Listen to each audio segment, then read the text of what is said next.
Assalamualaikum warahmatullahi wabarakatuh. Perkenalkan, nama saya Mailani Safitri.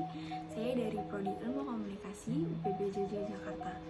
Saya akan mempresentasikan mengenai gagasan COVID-19, yaitu ada awal mulanya COVID-19 terjadi, atau pasien pertama, yang kedua ada cara penyebarannya, yang ketiga ada gejala yang diderita, yang keempat ada cara pencegahannya.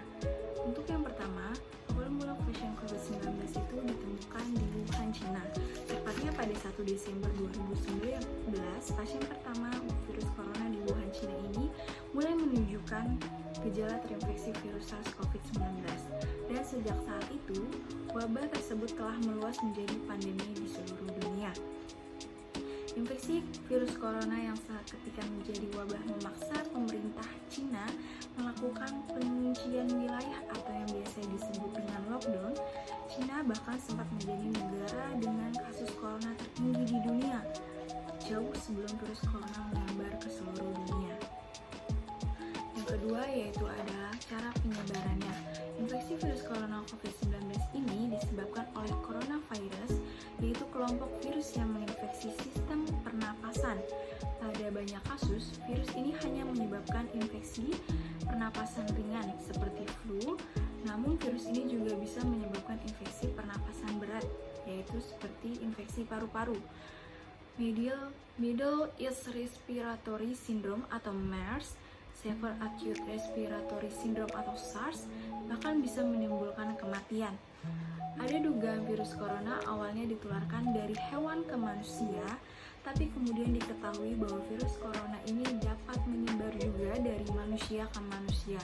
Seseorang bisa tertular COVID-19 melalui berbagai cara, diantaranya tidak sengaja menghirup percikan ludah atau droplet yang keluar saat penderita COVID-19 batuk atau bersin. Yang kedua yaitu memegang mulut, hidung, mata tanpa mencuci tangan terlebih dahulu setelah menyentuh benda yang terkena cipratan air liur atau ludah penderita COVID-19. Yang ketiga ada kontak jarak dekat dengan penderita COVID-19, misalnya berupa bersentuhan atau berjabat tangan. Virus COVID-19 dapat menginfeksi siapa saja, efeknya akan lebih berbahaya bahkan fatal jika terjadi pada lanjut usia, ibu hamil, orang yang memiliki penyakit tertentu atau komorbid, perokok, atau orang yang daya tahan tubuhnya lemah. Lalu gejala yang diderita yaitu gejala coronavirus bervariasi mulai dari flu biasa hingga gangguan pernapasan berat menyerupai pneumonia, yaitu infeksi paru-paru.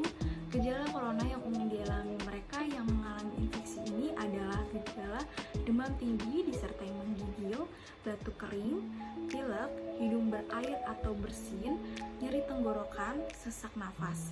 Gejala virus corona tersebut dapat bertambah parah secara cepat dan menyebabkan gagal nafas hingga kematian. Centers for Disease Control and Prevention atau CDC, gejala infeksi virus 2019 ini dapat muncul mulai 2 hari sampai 14 hari setelah terpapar dari virus tersebut. Lalu, pencegahan yang dapat dilakukan yaitu dengan pemberian vaksin COVID-19 yang sudah berjalan di Indonesia, menjaga kesehatan dan kebugaran agar stamina tubuh tetap prima dan sistem imunitas atau kekebalan tubuh meningkat. Mencuci tangan dengan benar menggunakan air dan sabun. Ketika batuk dan bersin, tutup hidung dan mulut Anda dengan tisu atau lengan atas bagian. Jangan menggunakan telapak tangan. Hindari menyentuh mata, hidung, dan mulut.